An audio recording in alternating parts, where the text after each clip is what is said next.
the closed eye, and the pressures within. Everything is like an onion in one sense, layered, very layered. Reality is fractal. What we have, and how we acknowledge it, we come to see that water, energy, and the space that holds things really can't be destroyed. We remember, and then think, and then imagine a future, cycling through this in an ever-present now. It's very similar.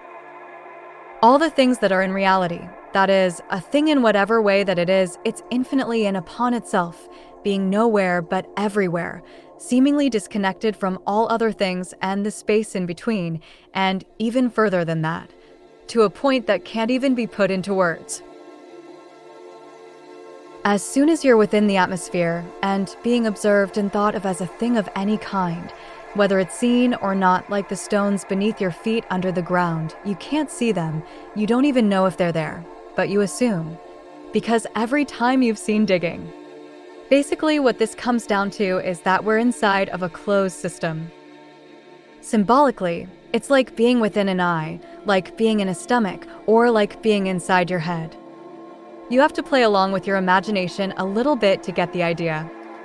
Imagine shrinking yourself and going inside your own head, or into your stomach, or even into your eyeball. It sounds strange to say it like that, but symbolically the whole universe is like being within an eye. The eye is single, and that is the heart, and that is the stomach, and then that, as above, so below, is also the head.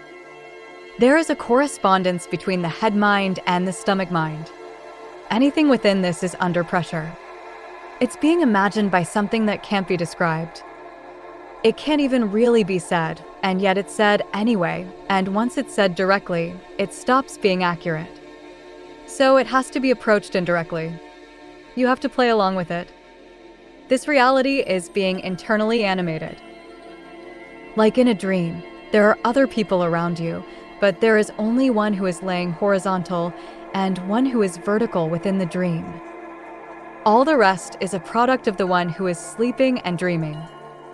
Because this reality is infinite and fractal, every person you look at is like they are imagining you, and they are asleep somewhere.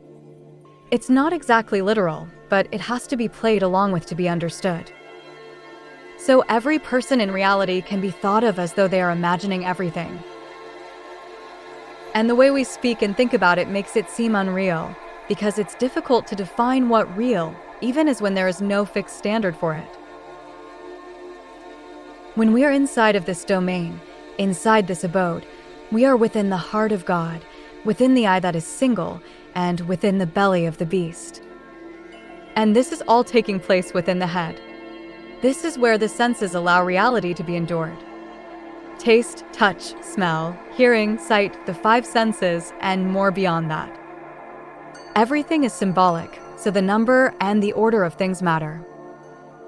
While we are under pressure within this abode, enduring reality through the mind and the body, the spirit, the senses, the soul, this is what allows reality to become alive. What is within reflects what is without. So within there is pressure, and without there is pressure also. This is a metaphysical way of pointing toward what science calls gravity. There is pressure upon the heart, pressure upon the mind, pressure upon the body. Pressure pulls, pressure pushes, and it fluctuates. That is the tide. There is a tide within, and this connects to mood, growth, and cycles. All of reality becomes alive, becomes colorful and sensible, and becomes meaningful with purpose because of how it is situated within the body, within the heart, within the mind. If you imagine going into space, without atmosphere, without grounding, without this closed system of pressure, you wouldn't be able to move or feel in the same way. You wouldn't have a clear sense of up or down, left or right. The reality you know would vanish. So reality, as it is experienced, depends on the atmosphere, the system, the pressure, the relation. The body itself depends on pressure. Breathing is pressure. Digestion is pressure. Blood flow is pressure. Every function is pressure in motion. Everything inside is moving, circulating, functioning through different kinds of pressure. The atmosphere mirrors this, with layers, temperatures, and pressures. There is pressure upon the heart, which lays upon the mind, which lays upon the conscience. So there is an echo of pressure that is fractal, where every point contains the whole. Perfection produces perfection. This is like a dream, where the beginning and the end are the same. The work is already done. So what we are dealing with is a field of symbolism. The rainbow, the prism, the 7 bands of visible light placed within the scale of electromagnetism. Even the word electromagnetism points toward a deeper structure. Amen. Let it be so.